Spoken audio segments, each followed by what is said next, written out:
Hi friends, ഇന്ന് ബ്രിൻഡ എഴുതിയിരിക്കുന്ന മെയിലിൽ കിടക്കാം. മാഡം, എൻ്റെ പേര് ബ്രിൻഡ, യഥാർത്ഥ പേരല്ല. എനിക്ക് വയസ്സ് 26. എൻ്റെ വിവാഹം കഴിഞ്ഞിട്ട് ഏകദേശം 1.5 വർഷം കഴിയുന്നതേ ഉള്ളൂ മാഡം. ഞങ്ങൾ 2 പെൺമക്കളാണ്. എൻ്റെ ചേച്ചിയുടെ കല്യാണം കഴിഞ്ഞിട്ട് 3-4 വർഷമായതാണ്. അവർക്ക് ഒരു കുട്ടിയുമുണ്ട്. പിന്നെ താമസിക്കുന്നത് തൃശ്ശൂരാണ്. ഞങ്ങൾ ഇവിടുന്ന് വല്ലപ്പോഴും മാത്രമേ അവിടെ പോകാറുള്ളൂ. കാര്യം ദൂരെ കൂടുതൽ തന്നെ കാരണം. പിന്നെ ഞാൻ ഡിഗ്രി പാസ്സായി കഴിഞ്ഞപ്പോഴേക്കും ഇവിടെ ജോലി നോക്കി കഴിഞ്ഞപ്പോൾ കിട്ടിയില്ല. അപ്പോൾ ചേട്ടനാണ് പറഞ്ഞത് നീ ഇവിടെ വന്ന് നിൽക്കാൻ. അങ്ങനെ ഞാൻ തൃശ്ശൂരിൽ പോയി അവരുടെ കൂടെ നിന്നു. പക്ഷേ അവിടെ ചെന്ന് കഴിഞ്ഞപ്പോഴാണ് എനിക്ക് ഭാര്യയും ഭർത്താവും തമ്മിലുള്ള ബന്ധത്തിൻ്റെ ആഴങ്ങൾ മനസ്സിലായത്. അവർ തമ്മിൽ ഇണക്കുരുവികളെ പോലെയാണ്. എപ്പോഴും കിള്ളലും നുള്ളലും അങ്ങനെയുള്ള പല കാര്യങ്ങളുമുണ്ട്. പിന്നെ ചില സമയത്ത് രാത്രിയിൽ ഞാൻ ഉറങ്ങാൻ കിടന്നു കഴിയുമ്പോൾ അപ്പുറത്തെ റൂമിൽ നിന്നും അസാധാരണമായ ചില ശബ്ദങ്ങളും കേൾക്കും. അത് മിക്കവാറും ദിവസങ്ങളിലും കേൾക്കാറുണ്ട്. ഞാനപ്പോർത്തു, ദൈവമേ, ഇവർക്കെന്താ കല്യാണം കഴിഞ്ഞിട്ടും ഒരു ദിവസം പോലും ഒരു റെസ്റ്റ് ഇല്ലേന്ന്. രാവിലെ ആകുമ്പോഴും രണ്ടുപേരും ഭയങ്കര കുസൃതിയാണ്. അപ്പോൾ എനിക്ക് മനസ്സിൽ പല ആഗ്രഹങ്ങളും തോന്നി. ഇപ്പോൾ എന്നെ നല്ലൊരു പുരുഷൻ കല്യാണം കഴിച്ചിരുന്നെങ്കിൽ എനിക്കും ഇതുപോലെ തന്നെ വീട്ടുകാരോ നാട്ടുകാരോ എനിക്ക് വേണ്ടിയിട്ട് കല്യാണം ആലോചിച്ചിരുന്നെങ്കിൽ എന്നൊക്കെ ഞാൻ ആലോചിച്ചു. പക്ഷേ സാമ്പത്തിക സ്ഥിതി മോശമായതുകൊണ്ട് ഉടനെയൊന്നും അത് നടക്കാൻ തോന്നുന്നില്ല. അങ്ങനെ ഞാൻ അവിടെ നിന്ന് കഴിഞ്ഞപ്പോഴാണ് പലപ്പോഴും ചേട്ടനെ ഞാൻ അടുത്ത് ശ്രദ്ധിച്ചത്. അസാധാരണമായ ഒരു സൗന്ദര്യമുള്ള ആണാണ് അദ്ദേഹം. ബലിഷ്ഠനായൊരു മനുഷ്യനാണെന്നും എൻ്റെ മനസ്സ് പറഞ്ഞു. അവിടെ മുറ്റത്ത് ഒരു പൈപ്പ് ലൈനുണ്ട്. മിക്കവാറും ദിവസങ്ങളിൽ അതിൽ വെള്ളം കാണും. അപ്പോൾ ആ സമയത്തെല്ലാം ചേട്ടൻ രാവിലെയും വൈകിട്ടുമൊക്കെ അവിടെ നിന്നാണ് കുളിക്കാറുള്ളത്. ഒരു ചെറിയ തോർത്ത് മാത്രം എടുത്തുകൊണ്ട് എൻ്റെ റൂമിൽ നിന്ന് നോക്കിക്കഴിഞ്ഞാൽ അത് കാണുകയും ചെയ്യാം. പലപ്പോഴും ഞാൻ അദ്ദേഹത്തിൻ്റെ ചെയ്തികൾ സസൂക്ഷ്മം നിരീക്ഷിച്ചു.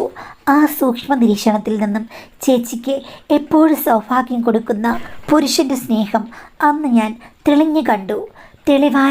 തെളിയാൻ വേണ്ടി ഞാൻ കാത്തിരുന്നു. പലപ്പോഴും ആ ദൃശ്യം എൻ്റെ മുന്നിൽ പൂർണ്ണമായും തെളിഞ്ഞു വന്നപ്പോൾ ഞാനും ആഗ്രഹത്തോടു കൂടി കാത്തിരിക്കുകയായിരുന്നു. അദ്ദേഹം ഒന്നും അറിയരുത്, നിലവിട്ട് പെരുമാറാൻ എനിക്ക് പറ്റില്ല. 3 മാസം ഞാൻ അവിടെ പോയി കാഴ്ചകൾ കണ്ടു രസിച്ചു. പക്ഷേ എനിക്കൊരു ഐഡിയയുമില്ലായിരുന്നു. 4-ാം മാസം പുള്ളിക്കാരൻ എനിക്കൊരു ജോലി വാങ്ങിച്ചു തന്നു. അതിൻ്റെ സ്നേഹപ്രകടനമായെന്നവണ്ണം ഞാൻ അദ്ദേഹത്തിന് ഒരു ഷർട്ട് എനിക്ക് സാലറി കിട്ടിക്കഴിഞ്ഞപ്പോൾ വാങ്ങിച്ചു കൊടുത്തു. അത് കഴിഞ്ഞും സമയം കിട്ടുമ്പോഴൊക്കെ എൻ്റെ ഒളിഞ്ഞുനോട്ടം തുടർന്നുകൊണ്ടിരുന്നു. ഒരു ദിവസം അദ്ദേഹം എന്നെ കൈയോടുകൂടി പിടികൂടി. നീ എന്താടി നോക്കുന്നതെന്ന് പറഞ്ഞിട്ട് ഞാൻ ഒന്നും മിണ്ടിയില്ല. അന്ന് ചേച്ചി അപ്പുറത്തേക്ക് മാറിക്കഴിഞ്ഞപ്പോൾ ചേട്ടൻ വന്ന് എൻ്റെ അടുത്തിരുന്നു. ഞാൻ ഒന്നും മിണ്ടിയില്ല. നീ എന്തെങ്കിലും ആഗ്രഹിക്കുന്നുണ്ടോ എന്ന് ചോദിച്ചു. ഞാൻ ചോദിച്ചു, എൻ്റെ ആഗ്രഹങ്ങളൊക്കെ സാധിച്ചു തരുമോയെന്ന്. അപ്പോൾ ചേട്ടൻ ചോദിച്ചു, അത്രയ്ക്ക് അത്യാവശ്യമാണെങ്കിലും ഓക്കെ, പക്ഷേ നിൻ്റെ ചേച്ചിയുടെ ജീവിതം നീ തകർക്കില്ലെന്ന് ഉറപ്പ് തരണമെന്ന്. ഞാൻ പറഞ്ഞു, എനിക്ക് വളരെ അത്യാവശ്യമാണ്, പക്ഷെ ചേട്ടനും എനിക്ക് ഉറപ്പ് തരണം, എൻ്റെ ജീവിതവും ചേച്ചിയുടെ ജീവിതവും തകർക്കരുതെന്ന്. അപ്പോൾ അദ്ദേഹം പറഞ്ഞു, തകർക്കില്ല. 1 രൂപയ്ക്ക് കിട്ടുന്നൊരു കാര്യം എനിക്ക് വാങ്ങാനുണ്ടെന്ന് പറഞ്ഞ് പുള്ളി ആംഗ്യം കാണിച്ചു. ഞാൻ പറഞ്ഞു, അപ്പടാ കള്ള. അങ്ങനെയാണ് മാഡം തുടങ്ങിയത്. ചേച്ചി രാത്രിയാകുമ്പോൾ ബോധം കിട്ടുറങ്ങും. ചേട്ടൻ 2 മണിക്കൂറെങ്കിലും എന്നെ കാണാൻ വേണ്ടി വരും. കാര്യം എന്തോ ആ സമയത്ത് വളരെയധികം സ്നേഹം എനിക്ക് പകർന്നു നൽകുകയായിരുന്നു. പിന്നെ പ്രതീക്ഷയേക്കാൾ മേലെയായ പലതും കിട്ടിക്കഴിയുമ്പോഴേക്കും നമുക്ക് അനാവശ്യമായൊരു അഹങ്കാരം ഉണ്ടാകുമല്ലോ. അങ്ങനെ ഓവർ കോൺഫിഡൻസിൽ ഞങ്ങൾ കുറേ നാൾ മതിച്ചു നടന്നു. ഒരു ദിവസം ചേച്ചി കൈയോടുകൂടി പിടികൂടി. അതോടുകൂടി ചേച്ചി എന്നെ പുറത്താക്കി. ഭർത്താവിനെ വിട്ടുകൊടുക്കാൻ ചേച്ചി തയ്യാറല്ലായിരുന്നു. അദ്ദേഹത്തെ കുറ്റപ്പെടുത്താതെ എന്നെ ആ വീട്ടിൽ നിന്ന് ഒഴിവാക്കുകയാണ് ചെയ്തത്. എന്നിട്ട് അച്ഛനോടും അമ്മയോടും വിളിച്ചു പറഞ്ഞു, ഇവളുടെ കല്യാണം എത്രയും പെട്ടെന്ന് നടത്തണം, ഇവൾ ശരിയല്ല, ഇവൾക്ക് പ്രേമമുണ്ടെന്നൊക്കെ. അത് കേട്ടപ്പോഴാണ് എൻ്റെ അച്ഛനും അമ്മയും എനിക്കൊരു കല്യാണം ആലോചിക്കുന്നത്. അങ്ങനെയാണ് ഈ ചെക്കൻ വന്നത്. തമ്മിൽ ഭേദം തൊമ്മൻ എന്ന് തോന്നിയ ഒരാളെയാണ് ഞാൻ കല്യാണം കഴിച്ചത്.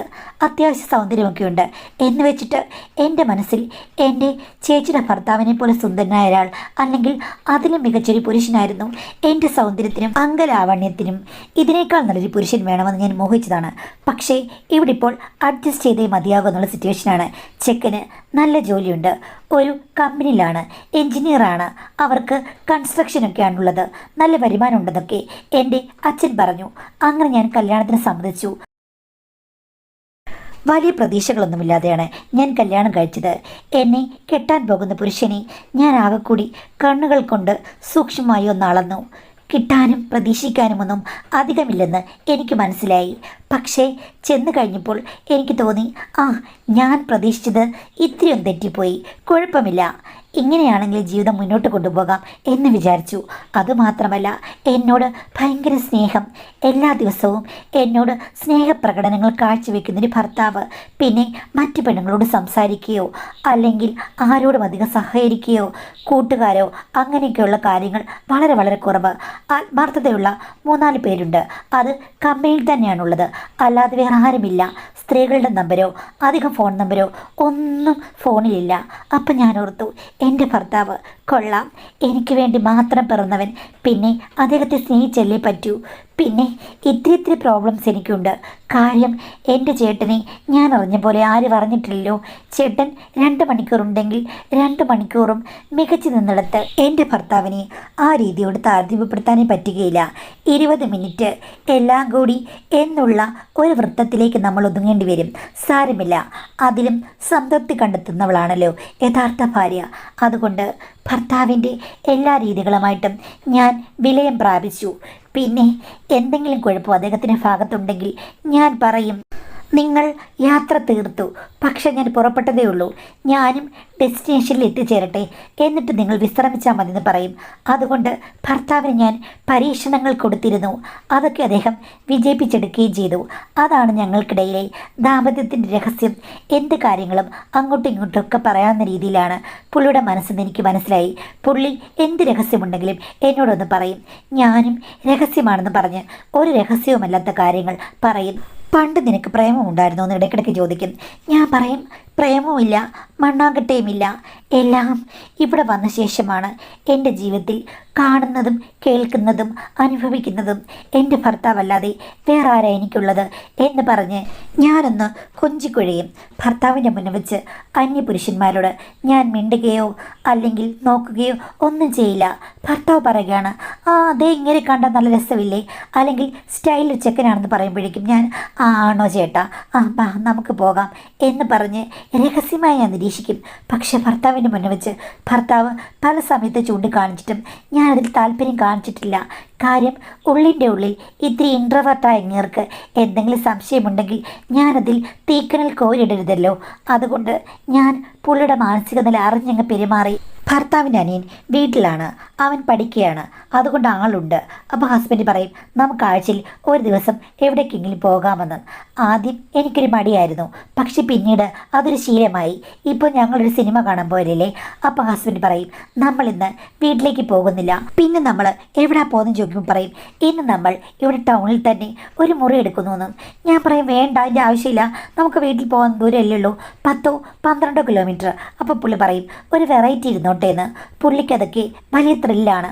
അതുമാത്രമല്ല, ചില ദിവസങ്ങളിൽ ഒരു വല്ലാത്ത ആവേശമാണ്. എന്നോട് പറയും, വൈകിട്ട് നീ ഒരുങ്ങി നിന്നു, 10-30 കിലോമീറ്റർ അകലെ ഞങ്ങൾ പോകും, അവിടെ ചുമ്മാ കറങ്ങി നടക്കും, എന്നിട്ട് അവിടെ റൂം എടുക്കും. അതായിരിക്കും പുള്ളിക്ക് കൂടുതൽ ഇഷ്ടം. അന്ന് ഭയങ്കര ആവേശമാണ്. അതുമാത്രമല്ല, പല കാര്യങ്ങൾക്കും കൂടുതൽ അന്ന് കളമൊരുങ്ങും. പിന്നെ എന്നോട് പറയും, ഇന്ന് നീ കൂടുതൽ ആക്റ്റീവായിരിക്കണമെന്ന്. അതുപോലെ എന്നോട് പറയും, ഇന്ന് ഞാൻ 1 അല്ല 2 അല്ല 3 തരം ഉണ്ടായിരിക്കും എന്നൊക്കെ പറഞ്ഞ് എന്നോട് ഭയങ്കര ഇഷ്ടമാണ്. വീട്ടിലാണെങ്കിൽ എന്താ, ഒരു തരം മാത്രം. വേറെ എവിടെയെങ്കിലും പോയി കഴിഞ്ഞാൽ 3 തരവും റെഡിയാക്കുന്ന അദ്ദേഹത്തിൻ്റെ സ്വഭാവം എനിക്കും ആവേശമായിരുന്നു. അതുകൊണ്ട് പിന്നീട് എവിടെയെങ്കിലും പോകാമെന്ന് പറഞ്ഞു കഴിഞ്ഞാൽ ഞാനും എൻ്റെ ഒരു നൈറ്റിയും മറ്റു ഡ്രസ്സുകളും ഒക്കെ എടുത്ത് അങ്ങ് ഇറങ്ങും. നഗരത്തിലേക്ക് ജനൽ തുറന്നിട്ടിട്ട് അദ്ദേഹത്തിന് ചില ലീലാവിലാസങ്ങളൊക്കെ ഉണ്ട്. ഞാൻ പറയും, ദൂരെ നിന്ന് ആരെങ്കിലും വീഡിയോ ഷൂട്ട് ചെയ്യുമെന്ന്.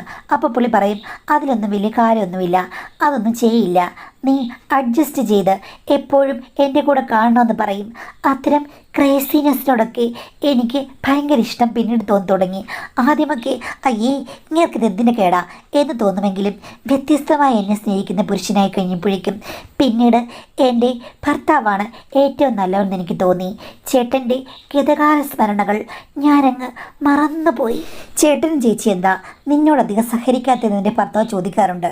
ഞാൻ പറയും എനിക്കറിയില്ല, എൻ്റെ ചേച്ചിക്ക് പണ്ട് എന്നെ കണ്ണെടുത്താൽ കണ്ടുകൂടാ, എനിക്ക് വേറൊന്നും അറിയില്ല. പിന്നെ ചേട്ടൻ ചേച്ചിയുടെ ചൊൽപ്പടിക്ക് നിൽക്കുന്ന ആളാണ് എന്ന് പറഞ്ഞ് ആ വിഷയം ഞാൻ അവസാനിപ്പിച്ചു. ഇങ്ങനെയൊക്കെയാണെങ്കിലും ഞാൻ വല്ലപ്പോഴും എൻ്റെ ചേച്ചിയെ വിളിക്കാറുണ്ട്. ചേച്ചിക്ക് ഇപ്പോൾ വിരോധമൊന്നുമില്ല, ഞങ്ങൾ അങ്ങോട്ട് പോകുന്നില്ലല്ലോ, അതുകൊണ്ട് പ്രശ്നമൊന്നുമില്ല. ചേട്ടനെയും വല്ലപ്പോഴും വിളിക്കും, പക്ഷേ അങ്ങോട്ടും ഇങ്ങോട്ടുമുള്ള സംസർഗമില്ല. ഒരു പ്രാവശ്യം വിളിച്ച് കഴിഞ്ഞപ്പോഴേക്കും ചേച്ചി പറഞ്ഞു, എടീ എൻ്റെ ഭർത്താവ് ഇപ്പോൾ ജിമ്മിൽ പോകാൻ തുടങ്ങി, ഇപ്പോൾ ആളാകെ മാറിയെന്ന്. എനിക്കാണെങ്കിൽ ഒന്ന് ഫോട്ടോ അയച്ചു തരുമെന്ന് പറയാൻ മടിയാണ്. അങ്ങനെ ചോദിച്ചു കഴിഞ്ഞാൽ ചേച്ചി വേണമെങ്കിൽ എന്നെ ആട്ടി ഓടിക്കും. ഞാൻ പക്ഷേ ഓടിച്ചെന്ന് ഇൻസ്റ്റാഗ്രാം എടുത്ത് പുള്ളിയുടെ ഇൻസ്റ്റാഗ്രാമിൽ നോക്കി കഴിഞ്ഞപ്പോഴേക്കും ഞാൻ ഞെട്ടിപ്പോയി. ആകെ മേക്ക് ഓവറായി, സൂപ്പർ. പണ്ട് ഞാൻ കണ്ടതിനേക്കാൾ മനോഹരമായ എന്തോ ഒളിപ്പിക്കുന്ന രൂപം. അങ്ങനെയായി കഴിഞ്ഞപ്പോൾ അദ്ദേഹത്തിനടുത്ത് പോകാൻ പറ്റില്ലല്ലോ. ഞാനും എൻ്റെ ഭർത്താവിനോട് പറഞ്ഞു, നിങ്ങൾ ജിമ്മിന് പോകണമെന്ന്. അപ്പോൾ പുള്ളിക്കാരൻ പറഞ്ഞു, ഈ കൺസ്ട്രക്ഷൻ വർക്കിനിടയ്ക്ക് ഞാൻ എങ്ങനെ പോകാനാ, ഭയങ്കര ബിസിയാണ്, രാത്രിയിലും അവിടെ ഇവിടെയൊക്കെ എനിക്ക് പലപ്പോഴും ഓരോ കാര്യങ്ങളുണ്ട്, ബിസിയാണ്, അതൊന്നും പറ്റില്ലെന്ന് പറഞ്ഞു. അത് പറഞ്ഞ് ഞങ്ങൾ രണ്ടുപേരും കൂടി ഇത്തിരി വഴക്കായിരുന്നു. അത് കഴിഞ്ഞ് ഏകദേശം ഒരു മാസം കഴിഞ്ഞപ്പോഴില്ലേ മാഡം, ഹസ്ബൻഡ് ഒരു ദിവസം വല്ലാതെ പരീക്ഷണനായിട്ട് കയറി വന്നു. ഞാൻ ചോദിച്ചു എന്ത് പറ്റിയെന്ന്. ഒന്നും പറ്റിയില്ല എന്ന് പറഞ്ഞ് പുള്ളിക്കാരൻ പോയി കിടന്നു. ഞാൻ പറഞ്ഞു, പറയും മനുഷ്യ, എന്താ പറ്റിയത്, എന്തെങ്കിലും പ്രശ്നമുണ്ടായോ? നിന്നോട് പറയാൻ ഒന്നുമില്ല, നീ പോയേ എന്ന് പറഞ്ഞ് എന്നെ ചാടിച്ചു വിട്ടു മാഡം. എൻ്റെ ഭർത്താവ് ഇത്രയും നാളായിട്ടും അങ്ങനെയൊന്നും പറഞ്ഞിട്ടേ ഇല്ല. അദ്ദേഹത്തിന് കാര്യമായി എന്തോ സംഭവിച്ചിട്ടുണ്ട്. ഞാനും എൻ്റെ ചേച്ചിയുടെ ഭർത്താവും തമ്മിലുള്ള ബന്ധമെല്ലാം പുള്ളി അറിഞ്ഞു. എൻ്റെ ചേച്ചി പറഞ്ഞു കൊടുത്തോ? ഒന്നും എനിക്കറിയില്ല. ചേച്ചിക്കും എനിക്കും അദ്ദേഹത്തിന് മാത്രം അറിയുന്ന കാര്യമാണ്. എൻ്റെ അമ്മയ്ക്കോ അച്ഛനോ നാട്ടുകാർക്കോ ഒന്നും അറിയില്ല. എൻ്റെ ചേച്ചിയായിരിക്കും പറഞ്ഞു കൊടുത്തിരിക്കുന്നത്. എന്ത് ചെയ്യും ഞാൻ? എന്ത് മറുപടി പറയും? അന്ന് രാത്രി ഭർത്താവ് എന്നോട് മിണ്ടിയില്ല, മാറിക്കിടക്കുകയായിരുന്നു. ഞാൻ മാക്സിമം അടുത്ത് ചെന്നു. അപ്പോഴൊക്കെ എന്നെ ചാടിച്ചു വിട്ടു. എനിക്ക് തലവേദനയാണ്, നീ കിടന്നുറങ്ങാൻ വേണ്ടിയിട്ട്. രണ്ടാമത്തെ ദിവസവും മൂന്നാമത്തെ ദിവസവും അങ്ങനെ ആവർത്തിച്ച് കഴിഞ്ഞപ്പോഴേക്കും എനിക്ക് വല്ലാത്ത സംശയമായി. ചേച്ചി എൻ്റെ കാര്യം വിളിച്ച് പറഞ്ഞു കാണും. എനിക്ക് ഒരു പിടിയും കിട്ടുന്നില്ല. ഞാൻ പറഞ്ഞു, ഞാൻ എന്തെങ്കിലും തെറ്റുകൾ ചെയ്തിട്ടുണ്ടെങ്കിൽ നിങ്ങൾ എന്നോട് ക്ഷമിക്കണം, നിങ്ങൾ അകന്നു മാറുന്നത് എനിക്ക് പറ്റില്ല എന്ന് പറഞ്ഞ് ഞാൻ കേന്ദ്രഭാഗത്തേക്ക് ചാരിക്കിടന്നു. ഭർത്താവ് പെട്ടെന്ന് പറഞ്ഞു, നിൻ്റെ തെറ്റല്ല, എൻ്റെ തെറ്റാണ്. ഞാൻ പറഞ്ഞു, എന്നെ കല്യാണം കഴിച്ചത് നിങ്ങളുടെ തെറ്റാണെന്നല്ലേ പറഞ്ഞു വന്നേന്ന്. അപ്പോൾ ഭർത്താവ് പറഞ്ഞു, അതൊന്നുമല്ല, നീ ഞാൻ തമ്മിലുള്ള പ്രശ്നങ്ങളൊന്നുമല്ല. പിന്നെന്താ ചേട്ടാ എന്ന് ചോദിച്ചു കഴിഞ്ഞപ്പോഴേക്കും പുള്ളി പറഞ്ഞു, കമ്പനിയിൽ അദ്ദേഹത്തിൻ്റെ 2-3 സുഹൃത്തുക്കളില്ലേ, അതിൽ ഒരു സുഹൃത്ത് ബാക്കിയുള്ളവരെയൊക്കെ കബളിപ്പിച്ചു. കണക്കിലോ മറ്റെന്തോ കാര്യത്തിലോ കുഴപ്പങ്ങൾ കാണിച്ച് മുങ്ങി. 10 ലക്ഷം രൂപയുടെ ബാധ്യതയാണ് ബാക്കി 2 പേർക്ക് ഉണ്ടാക്കി വെച്ചിരിക്കുന്നത്. അതുകൊണ്ട് തന്നെ ബാക്കി 2 പേർക്കും 5 ലക്ഷം രൂപ വെച്ച് അടയ്ക്കേണ്ട സ്ഥിതിയാണ്. അത് അടച്ചേ പറ്റുമെന്ന് ഓണർ പറഞ്ഞു. ഓണറും ഒരു എൻജിനീയറാണ്, ഇത്തിരി പ്രായമുള്ള ആളാണ്. ഞാൻ കണ്ടിട്ടുണ്ട്.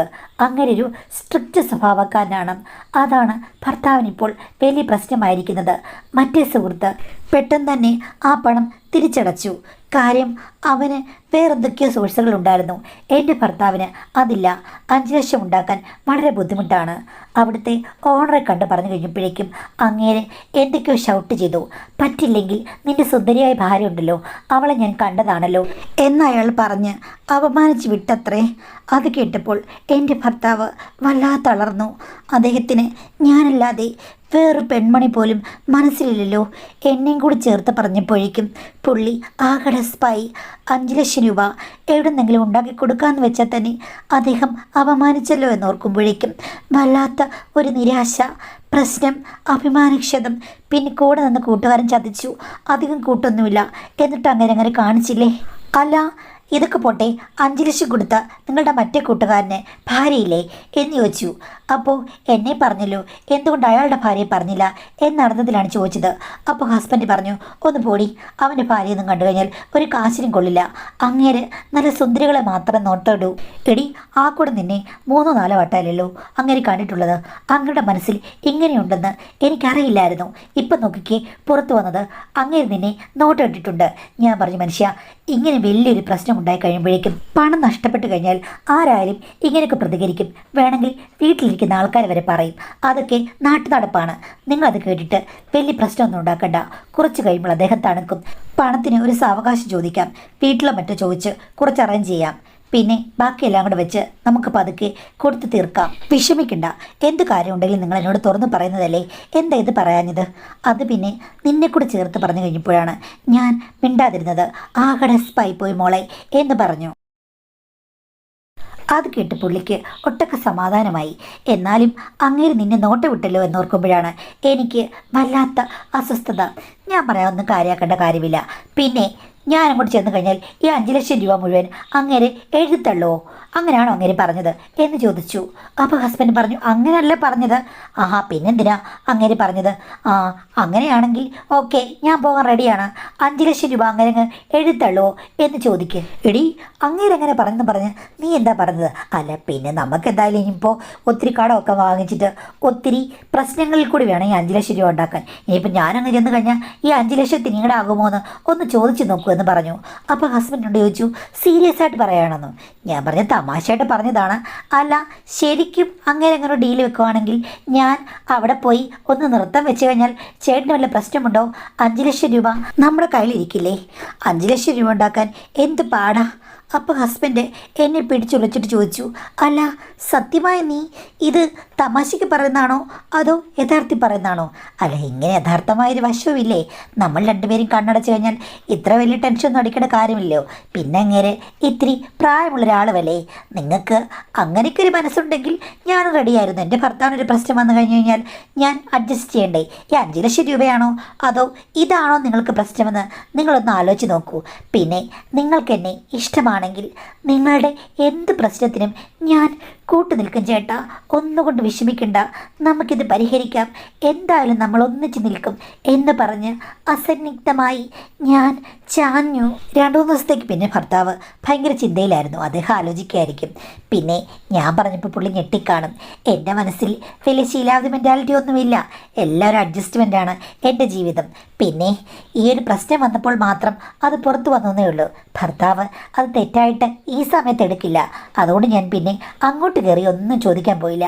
3 ദിവസം കഴിഞ്ഞപ്പോൾ ഹസ്ബൻഡ് എന്നോട് ചോദിച്ചു, എടി ഞാൻ അദ്ദേഹത്തോട് സംസാരിച്ചപ്പോൾ അദ്ദേഹം പറഞ്ഞു, ഞാൻ വെച്ച ഡീല് അത് ഞാൻ ഉറച്ചു പറഞ്ഞതാണ്. 5 ലക്ഷമല്ല 5 കോടി വേണമെങ്കിലും ഞാൻ പ്രിയപ്പെട്ട പല കാര്യങ്ങൾക്കും വേണ്ടി ചിലവാക്കും, എഴുതിത്തള്ളുന്നൊക്കെ അങ്ങേര് പറഞ്ഞെന്ന്. ഞാൻ പറഞ്ഞെൻ്റെ ചേട്ടാ, എന്തായാലും നിങ്ങൾ ഇത്രയായില്ലേ, ശരി, ആ 5 ലക്ഷം നമുക്ക് എഴുതിത്തള്ളിപ്പിക്കാം. ഞാൻ പോകാം.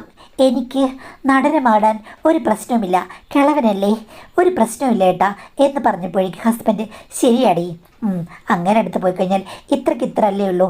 നമ്മളുടെ 5 ലക്ഷം അത് എനിക്കൊരു ബർഡനായി കൊണ്ട് നടക്കാൻ വയ്യ. ഞാൻ പറഞ്ഞു, 5 ലക്ഷത്തിൻ്റെ കഥ അവിടെ നിൽക്കട്ടെ. ഇഷ്ടപ്പെട്ട കാര്യങ്ങൾക്ക് വേണ്ടി 5 കോടി വരെ കളയുമെന്ന് അങ്ങനെ പറഞ്ഞല്ലോ. അങ്ങനെയാണെങ്കിൽ എൻ്റെ പൊന്നു ചേട്ടാ, നമുക്കും ചില പ്രയോജനങ്ങൾ വേണ്ടേ? നീ എന്താ ഉദ്ദേശിക്കുന്നേ എന്ന് ചോദിച്ചപ്പോൾ ഹസ്ബൻഡിനോട് ഞാൻ പറഞ്ഞു, ശരി, 5 ലക്ഷത്തിന് വേണ്ടി എഴുതിത്തള്ളാൻ ഞാൻ റെഡിയാണ്. പക്ഷേ 3-4 വട്ടം മാത്രമേ 5 ലക്ഷത്തിന് വേണ്ടി ഞാൻ മീറ്റ് ചെയ്യൂ. അത് കഴിഞ്ഞ് ഞാൻ ചെല്ലണമെന്നുണ്ടെങ്കിൽ എൻ്റെ ഭർത്താവിന് വ്യക്തമായ പൊസിഷൻസ് അവിടെ കൊടുക്കണം, വ്യക്തമായ പ്രയോജനമുണ്ടാകണം. നമ്മുടെ കുടുംബം ഇനി സാമ്പത്തികമായി അഭിവൃദ്ധിപ്പെടണം. എങ്കിലേ സ്വന്തം ഭർത്താവിനെ മറന്ന് സ്റ്റേജിൽ കയറി ഞാൻ ചിലങ്ക കെട്ടി ആടുമെന്ന് അങ്ങനോട് പറയണം. ഇതൊക്കെ നടക്കുമോ? നിങ്ങൾ പറഞ്ഞു നോക്ക്. ഡീൽ അംഗീകരിച്ചാൽ എല്ലാം ഓക്കെ, അല്ലെങ്കിൽ 5 ലക്ഷം രൂപ എങ്ങനെയെങ്കിലും നമ്മൾ 2-3 മാസത്തിനുള്ളിൽ കൊടുക്കുമെന്ന് പറയാൻ പറഞ്ഞു. ഭർത്താവ് അങ്ങനെ പോയി പറഞ്ഞു കഴിഞ്ഞപ്പോഴേക്കും അങ്ങേർക്ക് 5 ലക്ഷം വേണ്ട, എന്നെ ഒത്തിരി ഇഷ്ടമാണെന്ന് പറഞ്ഞു. നഷ്ടം എഴുതിത്തള്ളി എൻ്റെ ഡീല് അംഗീകരിച്ചു എന്ന് പറഞ്ഞു. എന്തായാലും ഞാൻ റെഡിയായി.